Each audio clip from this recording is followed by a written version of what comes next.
Sexy ni Mrs. Tulong na kami ni Makmak pag-aayos. At yan pala si Polgoso, baka kilala nyo. Ayan, naliligaw daw po. Dito lang yan sa may simbahan, Lasalet. At yan nga, isang mapagpalang araw. Ayan, nagkakape kami, maaga kaming gumising. Gatas kay Makmak. First communion kasi ni Makmak ngayon. So ayan, maaga kami at ayan, nagluto rin si Makmak ng itlog. Siya nga nagluto. Yan, malaking tulong na yan. Pogi-pogi na yan. So, ayan, ready nga mga bata. Yan sila. Si Nunoy, si Cassidy, tapos si Nathan. At yan ang anak ko. Sayaw ng sayaw. Excited. Excited sa kanilang first communion. At ayan nga, nagkukwentuhan sila. Inintay lang yung mga nanay, nagbibihis. At ayan nga, inaayos namin ni Makmak. Ayan, tulong na kami sa iksi ni Mrs. Nag-aayos kami ng sinturon niya dahil maluwag. Sexy si Mrs. dyan. Ayan ang luwag ng kanyang pantalon. Kaya kailangan niya magsinturon. Tulong na kami nung anak ko pag-aayos. Di pa naman maayos-ayos pagkakabit. So dahil hindi rin namin kabisado yung sinturon pala yun. Nilalak lang pala yun. So ayan nga at naka-ready na kami. Hatid ko lang sila Makmak at saka si Mrs. Maricar bago pumasok sa school. At ayan nga, pinahawakan ko na rin sa kanya yung bag ko. Diyan ko na nilagay yung alagay ng GoPro. Yan si Mrs. At ayan si Makmak. Ayan yan. Shoutout din pala sa water station ni Paring Mario. Ayan, let's go. Punta na tayo sa may Lasalet. Bagong pagawang simbahan ni Father Fidel. Ayan, dyan yan sa may Muson. Sa may San Jose, Bulacan. So ayan, punta tayo ngayon. Let's go. Samahan nyo kami. At hatid natin si Mrs. At pagkahatid natin doon sa simbahan, diretso pasok naman ako sa trabaho. At yan, let's go na tayo. Biyahe na tayo. At yan nga, itong papunta palabas ng gate. At yan pala si ay nanay, nililinisan yung kayang mga aso sa gilid. Ang dami niyang aso dyan, no? Shout out. At dito pala, yan yung clubhouse. Yan sa kaliwa yung simbahan. Simbahan naman dito sa loob ng village sa amin. At ito na nga, dito na tayo sa gate. Palabas na tayo. Pag kumaliwa, diretso yan ng SM Marilao.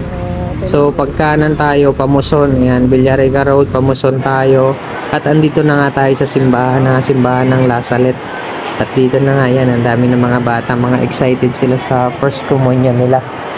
Oh, ikot-ikot ko lang yan. Ang laki ng simbahan, ang ganda ng simbahan dito sa may Lasalet. At yan, ito yung simbahan na pinagawa, napakaganda. Shout out, thank you sa mga nag-sponsor siyempre sa kay Father Fidel. Ayan, ganda ng simbahan ng pagkagawa. Ayan, aircon pa sa loob. Pag wala kahit hindi naman gumagana yung aircon, ang lalaki naman ng mga electric fan doon, kaya malamig pa rin sa loob at maluwag. So ayan, ikot ko lang. Ayan, marami rin sumisimba dyan. Maraming dumadayo sa simbahan. At habang papaalis nga ako, ay nakita ko tong si Doggy. Ayan, nawawala daw yan si Doggy, si Polgoso. Ayan, at naligaw daw yan dito. Ayan, alamin natin ang kwento kay tatay. Dito lang po yan naglalaki? Dito ba? May lahi, no? Lahi. Hindi na nga nag-anong naligaw. Tapos naligaw dito? Tagal na dito yan, mga 2 buwan na. Opo. Yan, lechon yan, no? O, tanga na. O? Jackpot siya.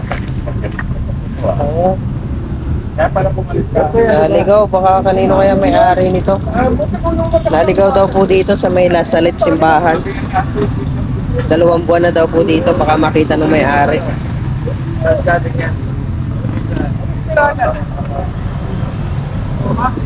Pulgoso na pangalan niya dito. Ang ganda niya, may lahi. Diyan lang eh, kaya ganyan. Pag gusto babae, maganda. Oo nga po, may lahi siya eh. Pulgoso na pinangalan nyo? Pulgoso. Aso ni Marimar. Oo, di ba? Bali 2 buwan na siya dito. Maliit pa siguro, mas maliit pa, no? 2 buwan. Tumating dito. Oo. Sabi. Apo. Ewan ko pinakain ko ba? Pasap pa pa eh. Nagagagit ka. Pero ngayon, meron pa kami isa malaki, babae din, bata pa. Apo. Ginawa, ito yung kuya nito, kapatid nito. Babae, laki. Labrador. Oo, inampun na. Baik, design. Opo. Ako na. Pagdating mo, tinampatan ba naman ako? Oo nga. Apo sa'yo. Yung mga regla sa kanila eh. Nasanay na sa tao to, no? Bali, nung unang makita nyo, mailap. Mailap. Tawagin mo. Lalayo. Oo. Pero dito lang siya, ikot-ikot. Ngayon, okay na. Pinapakain din ng mga construction boys.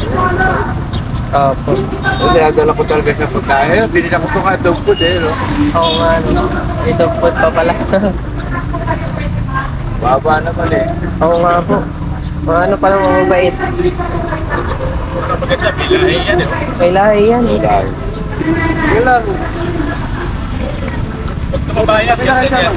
Opo, pag tumaba. Bigat, pinarangan yung ano.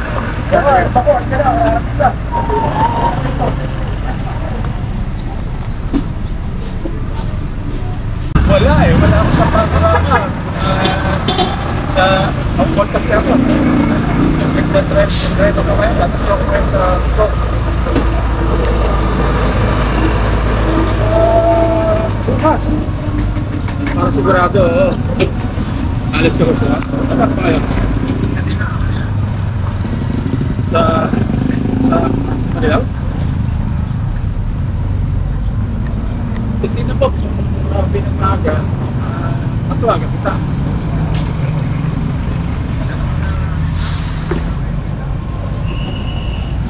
Oh, yun ang pamilya eh.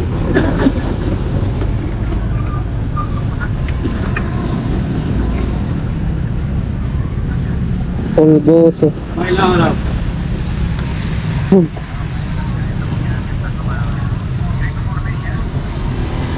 Ganun din yung kabit ng ano, sa, hindi ko lang alam, magkano sa ating kilo na yun. Yung picture na yun, kabit mo sa picture na yun. May nagbigay na.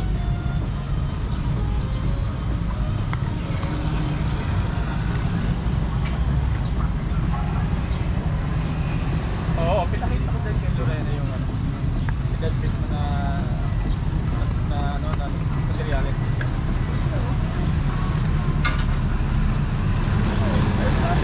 Siyempre, hindi masyado masyado yung kaya ng mga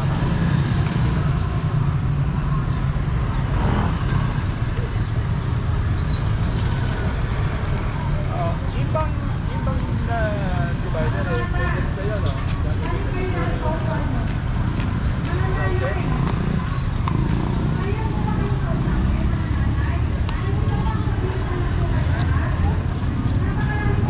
Sabi ni Rena, kawin na rin. Sticker. Ay, sige. Oh, sige. Siguro buwan na lang mga...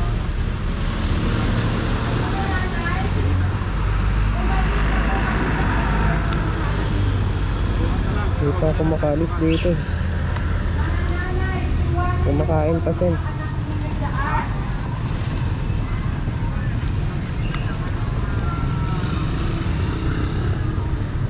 Ah, sige. Bukas. Bukas. Ah, sige. Ah, sige. Kadaan na dugi. Sila? Pasok pa po. Inatid ko lang din yung ano ko, anak. Ah, Magkukumunyon. vlogger ka ba? Pa? Vlogger ka? Opo. Mark Isagundi po. Ha? Mark Isagundi. Ano, no? Mark Isagundi po. Mark. Opo. Mark Isagundi. Opo. Thank you, sir. Salamat po. Ingat, Mark. Opo.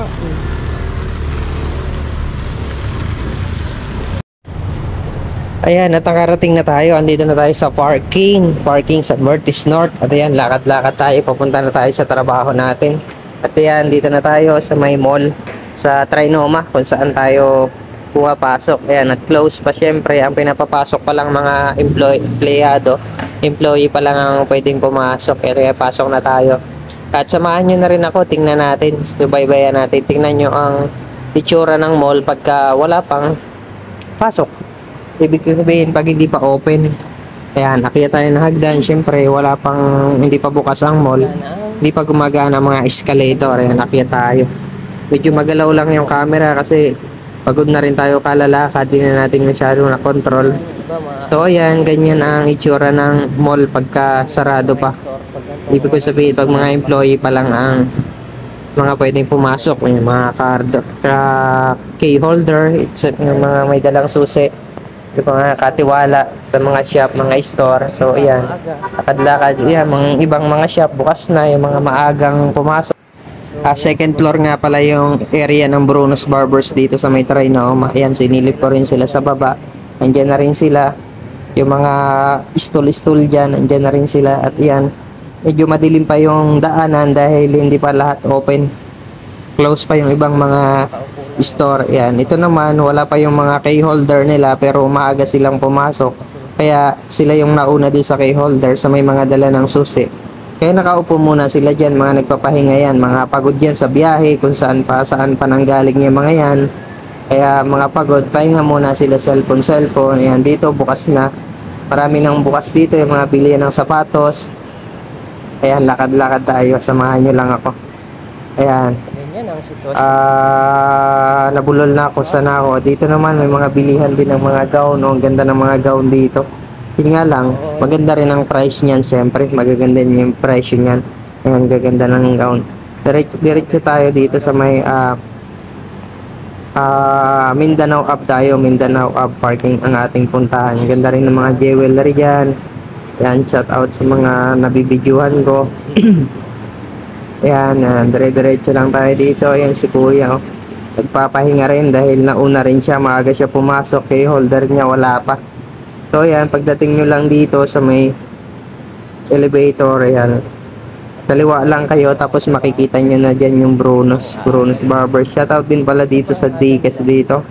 Andito pa sila. Saka yung katabi namin dito, shoutout, mga dental clinic dyan. Ayan, at ito yung mga stall dito. At ano ito pala yung mga katrabaho ko, wala pa rin yung kay holder namin. Kaya andito pa rin sila, yan, si Ate Girly. Anong dala mong ulam?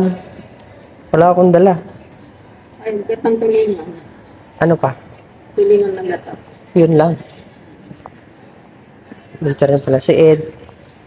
Si Mr. Pogi. Aga mo, Ed. At ito net, busy. Okay, bye-bye. Thank you for watching.